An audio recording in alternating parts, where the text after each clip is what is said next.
Hi guys, welcome to விஷோ info. Empty சால்னா எப்படி பண்ணுறதுன்னு பார்க்கலாங்க. வீடியோக்குள்ளே போகிறதுக்கு முன்னாடி நீங்கள் நம்ம சேனலை சப்ஸ்கிரைப் பண்ணுறேன்னா சப்ஸ்கிரைப் பண்ணுங்கள். அப்படியே பக்கத்தில் இருக்கிற பெல் ஐக்கானை கிளிக் பண்ணுங்கள். அப்போ தான் நான் போஸ்ட் பண்ணுற வீடியோ எல்லாத்தையும் நீங்கள் உடனே பார்க்கலாம். வீடியோக்குள்ளே போகலாங்க.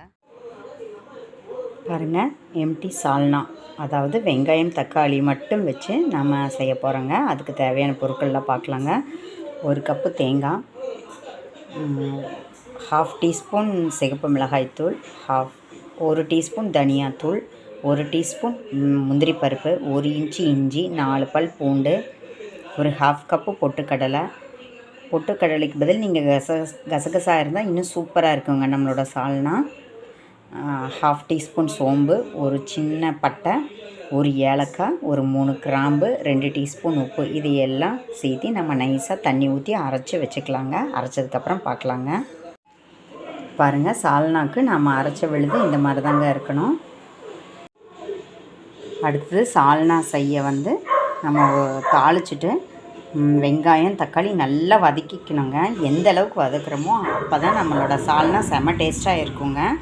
அப்புறம் தாளிக்கிறதுக்கு பாருங்கள், 1/2 டீஸ்பூன் சோம்பு, ஒரு ஏலக்காய், 3 கிராம்பு, ஸ்டார் அனீஸ் அப்படின்னு சொல்லுவோம் பார்த்தீங்களா, அது ஒரு பீஸு. அப்புறம் ஹோல் கிராம் மசாலா எல்லாம் எடுத்து வச்சுருக்கேங்க. இதையும் சேர்த்து நல்லா வதக்கிக்கலாங்க. எண்ணெய் ஊற்றினதுக்கப்புறம் இது வதக்கினதுக்கப்புறம் வெங்காயம் தக்காளி சேர்த்து நல்லா வதக்கிக்கலாங்க. இப்போ எப்படி செய்கிறதுன்னு பார்க்கலாங்க.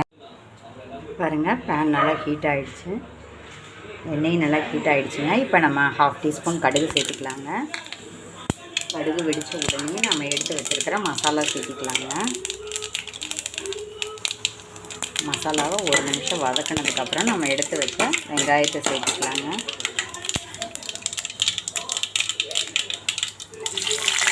நல்லா அப்படி உளுத்து விட்ட மாதிரி போடலாங்க. வெங்காயத்தையெல்லாம் நல்லா வதக்கிக்கலாங்க.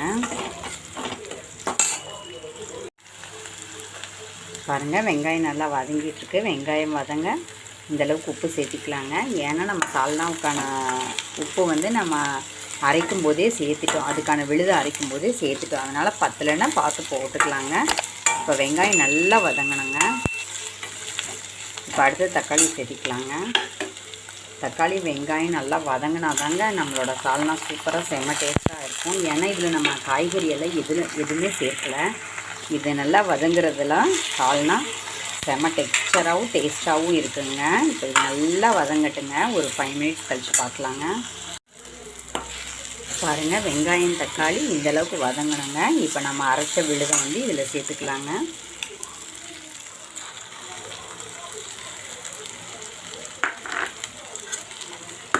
இதை நல்லா மிக்ஸ் பண்ணிக்கலாங்க. மிக்ஸி கழுவுன தண்ணி இருந்தால் அதையும் சேர்த்து நம்ம இப்போ ஊற்றிக்கலாங்க.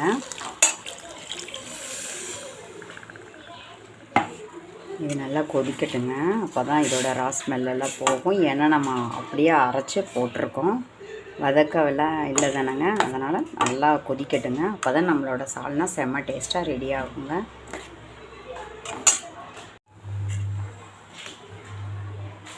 பாருங்கள், நம்மளோட சால்னா செம்மையாக சூப்பராக ரெடி ஆகிடுச்சுங்க. இப்போ கொத்தமல்லி தூவிக்கலாங்க.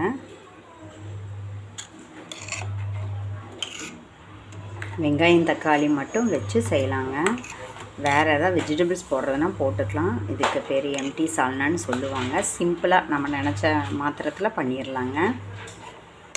இப்போ இது ஒரே ஒரு கொதிச்சதுன்னா ரெடிங்க. ஒரு பவுலுக்கு மாற்றினதுக்கப்புறம் காமிக்கிறேங்க.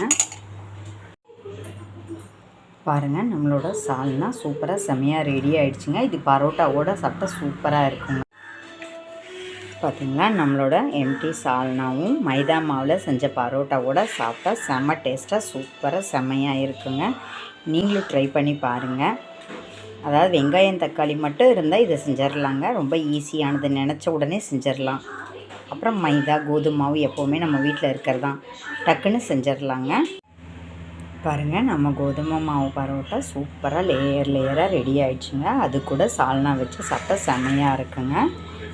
என்னங்க, இந்த வீடியோ உங்களுக்கு பிடிச்சிருந்தா லைக் பண்ணுங்கள், ஷேர் பண்ணுங்கள், கமெண்ட் பண்ணுங்கள், ஞாபகமாக சப்ஸ்கிரைப் பண்ணுங்கள். ஓகே, பாய்.